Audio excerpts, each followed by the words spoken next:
Hello everyone, welcome to study with Shri. देखिए, Uttar Pradesh PCS और RO की प्रीलिम टेस्ट सीरीज चलाई जा रही है 2023 की। यह टेस्ट नंबर आपका 77 है। 76 टेस्ट ऑलरेडी कंप्लीट हो चुका है। प्ले लिस्ट बना रखी है, आप लोग जाकर के देख सकते हैं। देखिए, अगर आप किसी भी स्टेट पीसीएस की प्रिपरेशन कर रहे हैं, जैसे कि BPSC, MPPSC, Chhattisgarh PCS, Jharkhand PCS, Uttarakhand PCS, Himachal Pradesh PCS या फिर आरएस, तो आप मेरा टेस्ट सीरीज को देखिए, आपको काफ़ी फ़ायदा होगा। या किसी वनडे एग्जाम की प्रिपरेशन कर रहे हैं तो भी आप मेरा टेस्ट सीरीज को देखिए, क्योंकि जो भी क्वेश्चंस हैं वो सभी प्रतियोगिता परीक्षाओं के लिए काफ़ी इंपॉर्टेंट हैं। देखिए, जो लोग फर्स्ट टाइम विजिट कर रहे हैं मेरे चैनल को, वो जो है कि मेरे चैनल को सब्सक्राइब कर लें। सब्सक्राइब करने के बाद से बेल आइकन को प्रेस कर लें कि मेरी वीडियो जब भी आए तो उनको नोटिफिकेशन मिल जाए। तो स्टार्ट करते हैं। फर्स्ट क्वेश्चन है, अबुल फजल की हत्या किसने की? सलीम, वीर सिंह देव बुंदेला, मलिक गफूर, दानियाल। देखिए, पूछा जा रहा है क्वेश्चन कि अबुल फजल की हत्या किसने किया। तो देखिए, अकबर के अंतिम दिनों में जो है कि गद्दी के उत्तराधिकारी सलीम ने अपने पिता के विरुद्ध विद्रोह कर दिया और उसके बाद से जो है कि सलीम 1599 में बिना अकबर की आज्ञा के ही वो अजमेर से इलाहाबाद चला गया। ठीक है, और वह स्वतंत्र शासक के तरह जो है कि वो व्यवहार करने लगा। तब क्या हुआ कि अकबर ने उसे समझाने के लिए किसको भेजा? अबुल फजल को भेजा। ठीक है, तो सलीम के कहने पे अबुल फजल की हत्या करवा दिया गया वीर सिंह देव बुंदेला के द्वारा, रास्ते में ही। ठीक है, तो ये हो जाएगा आपका बी ऑप्शन। प्रथम भारतीय स्वतंत्रता संग्राम 1857 से संबंधित निम्न घटनाओं को पढ़ें और नीचे दिए गए कूट उनका सही कालक्रम बताएं। मेरठ विद्रोह, लखनऊ में विद्रोह, झांसी में विद्रोह, इलाहाबाद में विद्रोह। देखिए, ये जो 1857 का विद्रोह था उसमें जो है कि आपको कालक्रम में लगाना है। देखिए, मेरठ में कब विद्रोह हुआ था? तो मेरठ में ही हुआ था आपका 10 मई 1857 को। ठीक है, उसके बाद से लखनऊ में हुआ था 4 जून 1857 को। झांसी में कब हुआ था? तो यहाँ पे 5 जून 1857 को हुआ था। उसके बाद से जाके आपका इलाहाबाद में हुआ था। तो पहले कहाँ पे हुआ?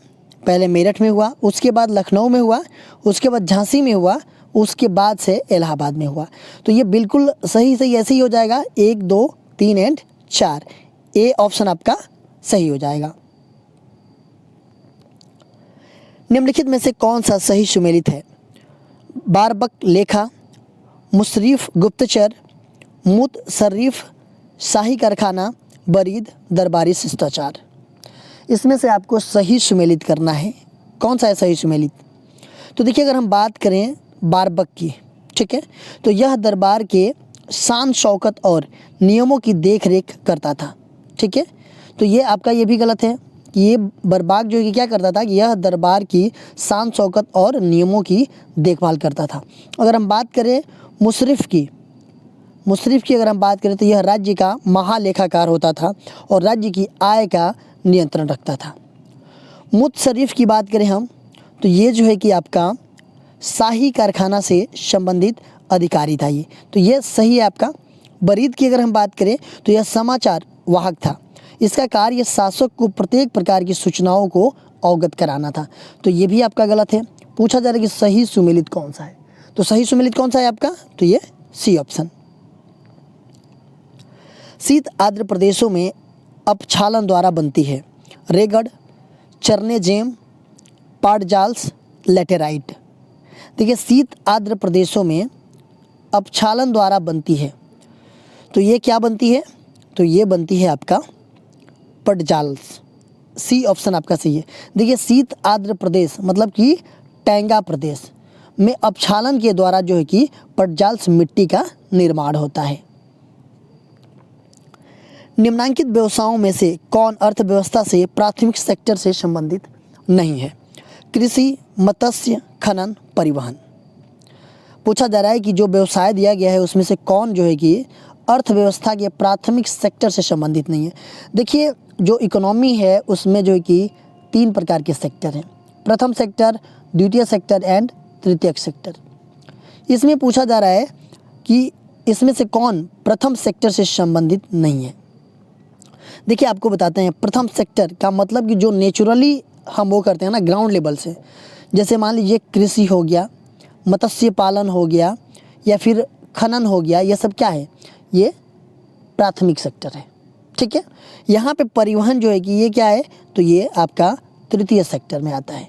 ठीक है, परिवहन किस सेक्टर में आता है? तो ये जो है कि आपका आता है तृतीय सेक्टर में। ठीक है, देखिए अगर हम बात करें इसकी पहले की, तो क्या होता है कि हम कृषि करते हैं, सपोज दैट गेहूँ हम उगाते हैं। ठीक है, तो गेहूँ अगर हम उगा रहे हैं तो गेहूँ हमने काट करके इसको भेजा कहाँ पे?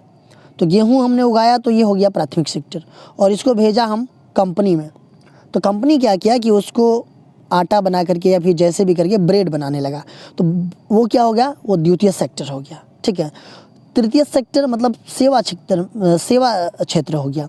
अब मान लीजिए कंपनी बनाने के बाद से इसको बेचेगी ना, तो दुकानों पर बेच दी, तो ये हो गया आपका तृतीय। जो सेवा क्षेत्र होता है वो होता है तृतीय सेक्टर होता है। ठीक है, तो प्रथम, द्वितीय और तृतीय हो गया, तो ये हो जाएगा आपका डी ऑप्शन। फैजाबाद स्थित गुलाबबाड़ी है इत्माम उद्दौला का मकबरा, शुजा उद्दौला का मकबरा, कर्नवालिस का मकबरा, अशफाक उल्ला का मंजार। फैजाबाद में जो स्थित है गुलाबबाड़ी ये है, तो फैजाबाद कहाँ पड़ता है? यूपी में पड़ता है, और वहाँ पे जो गुलाबबाड़ी है वो अवध के नवाब शुजा उद्दौला का मकबरा है, तो ये हो जाएगा आपका बी ऑप्शन। मोहम्मद कासिम ननौतवी तथा रशीद अहमद गंगोही ने 1867 ईस्वी में सहारनपुर में शुद्ध इस्लामी शिक्षा के केंद्र के रूप में एक स्कूल की स्थापना की थी। उस स्कूल का क्या नाम है? Central Hindu school, Deoband school, Jamia Islamia Muslim school, उपरोक्त में से कोई नहीं। देखिए मोहम्मद कासिम ननौतवी तथा रशीद अहमद गंगोही, इन्होंने जो है कि 1867 ईस्वी में सहारनपुर में शुद्ध इस्लामिक शिक्षा के केंद्र के रूप में एक स्कूल की स्थापना किया था। उस स्कूल का क्या नाम था? तो उस स्कूल का नाम था देवबंद स्कूल। बी ऑप्शन आपका सही है। बनारस हिंदू विश्वविद्यालय BHU का पूर्व नाम क्या था? सेंट्रल हिंदू कॉलेज, महामना मदन मोहन मालवीय हिंदू विश्वविद्यालय, आचार्य नरेंद्र देव हिंदू यूनिवर्सिटी, वाराणसी हिंदू शिक्षा केंद्र। जो बनारस हिंदू यूनिवर्सिटी है BHU है, उसका पूर्व नाम क्या था? तो अगर इसके इतिहास के बारे में हम देखें तो थियोसोफिकल सोसाइटी की जो एनी बेसेंट थी, उन्होंने जो है कि 1898 ईस्वी में बनारस में सेंट्रल हिंदू कॉलेज की स्थापना किया था, लेकिन उसको मदन मोहन मालवीय जी ने 1916 ईस्वी में बनारस हिंदू विश्वविद्यालय में बदल दिया। तो ये जो है कि किस नाम से पहले स्थापना हुई थी? तो इसकी स्थापना हुई थी सेंट्रल हिंदू कॉलेज, तो ये हो जाएगा आपका ए ऑप्शन। अयोध्या उत्तर प्रदेश स्थित बाबरी मस्जिद का निर्माण किसने करवाया था? जहां आरा ने, मीर बाकी ने, रोशन अली शाह ने, हाजी वारिस अली शाह ने। देखिए अयोध्या कहाँ पे है? उत्तर प्रदेश में है। यहाँ पे बाबरी मस्जिद का निर्माण किसने करवाया था? तो यहाँ पे बाबरी मस्जिद का निर्माण जो है कि आपका 1528 ईस्वी में बाबर के जनरल थे मीर बाकी, उन्होंने करवाया था, तो ये हो जाएगा आपका बी ऑप्शन। निम्नांकित में से कौन सही सुमेलित नहीं है? युवाला, कार्स्ट स्थलकृति, ड्रमलीन, हिम निर्मित भूदृश्य, प्राकृतिक तटबंध तटीय भूदृश्य, जुगेन शुष्क स्थलीकृति। इसमें पूछा जा रहा है कि निम्नलिखित में से कौन सही सुमेलित नहीं है। ठीक है, तो देखिए युवाला है, ये जो है कि कास्ट स्थलाकृति है। ठीक है, ड्रमलीन है, ये हिम निर्मित भूदृश्य है। ठीक है, प्राकृतिक तटबंध, ये तटीय भूदृश्य नहीं, ये प्राकृतिक तटबंध का निर्माण जो है कि नदी के निक्षेपण क्रिया द्वारा होता है, तो ये आपका गलत है। और जुगेन जो है कि ये शुष्क स्थलाकृति है, तो ये भी सही है। तो गलत कौन सा है आपका? तो ये सी ऑप्शन। निम्नलिखित कथनों को पढ़कर कूट के अनुसार सही उत्तर का चयन कीजिए। पहला दिया है कि रॉबर्ट पियरे और उनकी पत्नी मैडम क्यूरी ने नए रेडियो एक्टिव तत्व रेडियम की खोज की। दूसरा दिया गया है कि रेडियो सक्रियता के दौरान निकलने वाली किरणें की पहचान की खोज सर्वप्रथम 1902 ईस्वी में चैडविक नामक वैज्ञानिक ने की थी। इसमें से सही उत्तर का चयन करना है। देखिए रॉबर्ट पियरे जो थे और उनकी पत्नी मैडम क्यूरी, इन्होंने नए रेडियो एक्टिव तत्व कौन सा, रेडियम की खोज किया था। बिल्कुल सही है। रेडियो सक्रियता के दौरान निकलने वाली किरणें की पहचान की खोज जो कि सर्वप्रथम 1902 ईस्वी में चैडविक नामक वैज्ञानिक ने नहीं किया था। किसने किया था, तो रदरफोर्ड नामक वैज्ञानिक ने किया था। ठीक है, तो ये क्या है आपका, गलत है। तो सही कौन सा है आपका, तो केवल एक सही है। निम्नलिखित कथनों को पढ़कर कूट के अनुसार सही उत्तर का चयन कीजिए। बायल के नियम के अनुसार स्थिर दाब पर किसी गैस की नियत मात्रा का आयतन उसके परम ताप का सीधा अनुपाती होता है। दूसरा है कि चार्ल्स के नियम के अनुसार स्थिर ताप पर गैस की नियत मात्रा का आयतन उसके दाब का व्युत्क्रमानुपाती होता है। इसमें भी आपको सही बताना है। देखिए जो बायल का नियम है, ठीक है, तो बायल के नियम के अनुसार ये है कि स्थिर ताप पर गैस की नियत मात्रा का आयतन उसके दाब के क्या होता है, व्युत्क्रमानुपाती होता है। ठीक है, तो यहाँ क्या बोला है, सीधा अनुपातिक होता है, ये बोला है, गलत हो जाएगा। चार्ल्स का नियम क्या कहता है कि स्थिर दाब पर किसी गैस की नियत मात्रा का आयतन उसके परम ताप का सीधा अनुपातिक होता है। ठीक है, तो ये भी आपका गलत है। तो इसमें हो जाएगा न तो एक और न ही दो, ये डी ऑप्शन आपका सही हो जाएगा। दिबांग बहुउद्देशीय परियोजना के संदर्भ में निम्नांकित कथनों पर विचार कीजिए। यह परियोजना असम राज्य की एक बहुउद्देशीय परियोजना है। इस परियोजना की आधारशिला 31 जनवरी 2008 को पूर्व प्रधानमंत्री मनमोहन सिंह द्वारा रखी गई थी। दिबांग बहुउद्देशीय परियोजना भारत में निर्मित होने वाली सबसे बड़ी जल विद्युत परियोजना है। इसमें आपको सही कथन बताना है। ठीक है, दिबांग बहुउद्देशीय परियोजना के बारे में देखिए, जो ये परियोजना है ना, ये असम राज्य की बहुउद्देशीय परियोजना नहीं है। ये कहाँ की बहुउद्देशीय परियोजना है, तो ये जो है कि आपका अरुणाचल प्रदेश की बहुउद्देशीय परियोजना है। पहला ही गलत हो गया। दूसरा है कि इस परियोजना का जो आधारशिला है वो 31 जनवरी 2008 को जो हमारे पूर्व प्रधानमंत्री जी मनमोहन जी ने इनके द्वारा रखा गया था। बिल्कुल सही है।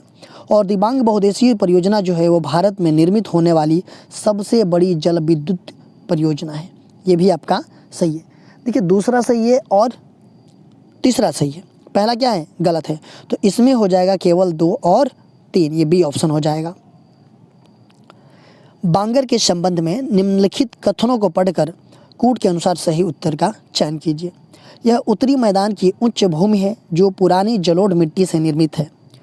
इसका विस्तार मुख्य रूप से पंजाब व उत्तर प्रदेश के मैदानी भागों में पाया जाता है। देखिए बात की जा रही है बांगर के संबंध में। ठीक है, देखिए एक होता है बांगर और एक होता है खादर। ठीक है, यहाँ पे बांगर की बात की जा रही है कि यह उत्तरी मैदानी का जो उच्च भूमि होता है जो कि पुरानी जलोढ़ मिट्टी से निर्मित होता है। देखिए ये नदियाँ बह रही हैं।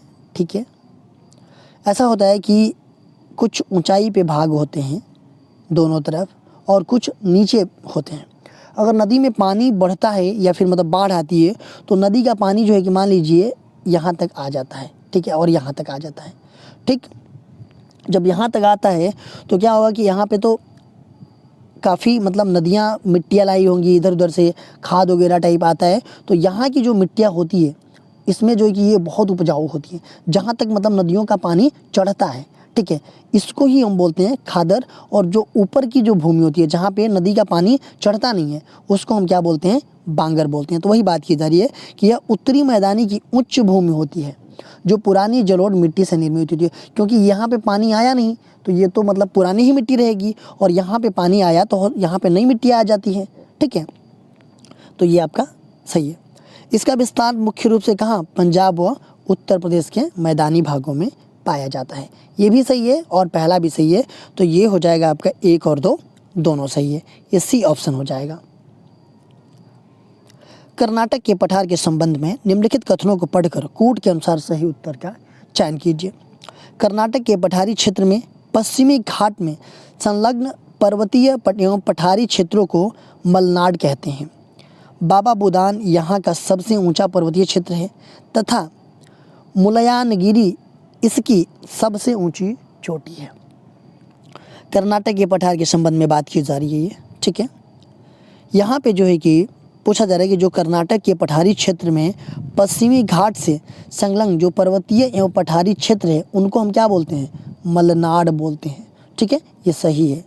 और बाबा बूदान यहाँ की सबसे ऊंची पर्वतीय क्षेत्र है, ठीक है, उसमें जो ये मुलयानीगिरी है इसकी सबसे ऊंची चोटी है।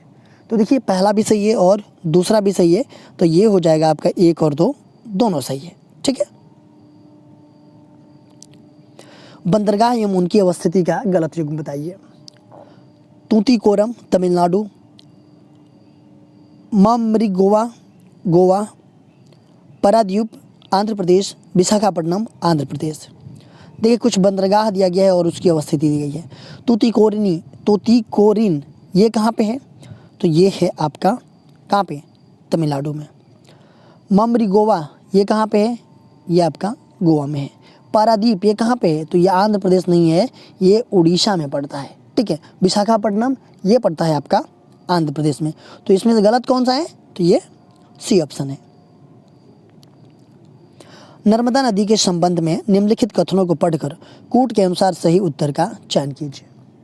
मध्य प्रदेश के अमरकंटक की पहाड़ी से निकलने के पश्चात यह उत्तर में विंध्य पर्वत तथा दक्षिण में सतपुड़ा पर्वत के मध्य भ्रंश घाटी से होकर बहते हुए अरब सागर की खंभात की खाड़ी में गिरती है। सरदार सरोवर परियोजना इसी नदी पर है और यह जबलपुर के पास भेड़ा घाट की संगमरमर शैलों को काट करके धुआंधार जलप्रपात का निर्माण करती है। देखिए बात की जा रही है नर्मदा नदी के बारे में। मध्य प्रदेश का जो अमरकंटक है, अमरकंटक की पहाड़ी है, वहाँ से निकलने के पश्चात जो है कि ये क्या उत्तर में क्या विंध्य पर्वत है तथा दक्षिण में कौन सा है, सतपुड़ा पर्वत है, और बीच में जो है कि ये भ्रंश घाटी से होकर के बहते हुए कहाँ पे जा गिरती है, तो ये अरब सागर की खंभात की खाड़ी में जा गिरती है। बिल्कुल सही है। जो सरदार सरोवर परियोजना है वो जो है कि नर्मदा नदी पर ही बनाए गए हैं और यह जबलपुर के पास जो भेड़ा घाट है वहाँ की संगमरमर शैलों को काट करके धुआंधार जलप्रपात का भी निर्माण करती है ये, तो ये भी हो जाएगा आपका सही। तो ये होगा आपका 1, 2 और 3, ये तीनों सही है, ये हो जाएगा डी ऑप्शन। जायद की फसल के संबंध में निम्नलिखित कथनों को पढ़कर कूट के अनुसार सही उत्तर का चयन कीजिए। जायद की फसलों को सामान्यतः रबी एवं खरीफ के मध्यवर्ती काल में उगाया जाता है। जायद की फसलों में तंबाकू, मूंगफली, लोबिया इत्यादि प्रमुख है। देखिए एक रबी की फसल होती है, एक खरीफ की फसल होती है, एक जायद की फसल होती है। तो जो जायद की फसल है ये जो है कि रबी की फसल और खरीफ की फसल के बीच के काल में उगाई जाती है। सही है आपका, ठीक है। जायद की फसल है जो तंबाकू, मूंगफली, लोबिया। देखिए तंबाकू, मूंगफली, लोबिया ये सब सारी चीज़ें ना आपका जायद की फसल नहीं है, ये खरीफ की फसल है, ठीक है। जायद की फसल कौन कौन सी होती है, तो जायद की फसल होती है आपका खीरा हुआ, ककड़ी हुआ, तरबूज, खरबूज, करेला, ये सब सारे जायद की होती है। तो पहला सही है और दूसरा क्या है, ये गलत है। तो केवल हो जाएगा आपका ए, मतलब ए ऑप्शन आपका सही है। भारत में चिश्ती संप्रदाय का संस्थापक कौन था? बख्तियार खाकी, निजामुद्दीन औलिया, इल्तुतमिश, ख्वाजा मोइनुद्दीन चिश्ती। पूछा जा रहा है कि भारत में जो चिश्ती संप्रदाय है इसका संस्थापक कौन था? तो इसका संस्थापक था ख्वाजा मोइनुद्दीन चिश्ती। देखिए इसने भारत में सूफियों की चिश्ती सिलसिले की स्थापना की और ये जो सिजिस्तान है वहाँ से 1161 ईस्वी में लाहौर में ये बस गया था और 1191 ईस्वी में इसने कहा अजमेर का अस्थायी निवास बना, ठीक है। और ये जो है कि सुल्तान इल्तुतमिश के समकालीन था, ठीक है। तो ये हो जाएगा आपका डी ऑप्शन। महाजनपद व उनकी राजधानियों का गलत युग्म बताइए। गांधार, तक्षशिला, अंग, चंपा, काशी, वाराणसी, अस्मक, मथुरा। देखिए जो 16 महाजनपद हैं और उनकी राजधानियां हैं उसमें आपको इसमें गलत युग्म बताना है। देखिए जो गांधार है महाजनपद, इसकी राजधानी कहाँ थी, तो तक्षशिला में थी। अंग महाजनपद की राजधानी चंपा में थी। काशी महाजनपद की राजधानी वाराणसी में थी और अस्मक जो महाजनपद था इसकी राजधानी कहाँ थी, तो इसकी राजधानी जो है कि पोटन बोल सकते हैं या फिर पोटली थी। और ये मथुरा किसकी राजधानी थी? तो ये सूरसेन महाजनपद की राजधानी थी। ठीक है, तो ये आपका गलत है। देखिए क्वेश्चन पूछा गया था आप लोगों से पिछले वीडियो में कि विश्व की सबसे लंबी नदी कौन सी है? मिसिसिपी, मिसौरी, यांग या टीसिकियांग, अमेजन, नील। विश्व की सबसे लंबी नदी कौन सी है? तो ये है आपका नील नदी। देखिए नील नदी जो है ना कि ये अफ्रीका महाद्वीप की सबसे बड़ी झील कौन सी है? विक्टोरिया। उससे निकल करके जो है कि ये सहारा मरुस्थल के पूर्वी भाग को पार करती हुई कहाँ पे? तो भूमध्य सागर में जाकर के ये गिरती है नील नदी। ठीक है, आज का क्वेश्चन देख लेते हैं। भारत में प्रथम रेल लाइन किसके शासनकाल में डाली गई? लॉर्ड डलहौजी, लॉर्ड विलियम वेटिक, lord Curzon, lord Canning. Bharat में प्रथम रेल लाइन जो है कि किसके शासनकाल में डाली गई? इसका आंसर आप लोगों को देना है। इसका आंसर मैं नेक्स्ट वीडियो में आप लोगों को बताऊंगा। देखिए आप मेरे चैनल को सब्सक्राइब कर लीजिए। सब्सक्राइब करने के बाद से बेल आइकन को प्रेस कर लीजिए कि मेरी जब भी वीडियो आए तो आपको नोटिफिकेशन मिल जाए। मेरा दूसरा चैनल है श्री GS पॉइंट, आप इसको भी सब्सक्राइब कर लीजिए। फेसबुक में मेरा पेज है स्टडी विद श्री के नाम से, और इंस्टाग्राम पे हमारी आईडी है study with Shri 25 and Shri GS point, और टेलीग्राम पे हमारा चैनल है स्टडी विद श्री। इन सब सारे का लिंक आपको डिस्क्रिप्शन में मिल जाएगा, वहाँ पे क्लिक करते आप यहाँ पे पहुँच जाएंगे। तो इन सब सारे जगहों से कनेक्ट हो जाइए, क्योंकि इन सब सारे जगहों पे स्टडी से रिलेटेड चीज़ें पोस्ट की जाती है, जिससे आप लोगों को फ़ायदा पहुँच सकता है। दोस्तों वीडियो अच्छी लगती है तो एक लाइक कर दिया कीजिए, एक अच्छा सा कमेंट्स कर दिया कीजिए, अपने दोस्तों में शेयर जरूर किया कीजिए। अगर वीडियो अच्छी नहीं लगती है तो आप लोग डिसलाइक कर दिया कीजिए, और कमेंट बॉक्स में मुझे बताइए डिसलाइक क्यों किया। वीडियो देखने के लिए धन्यवाद।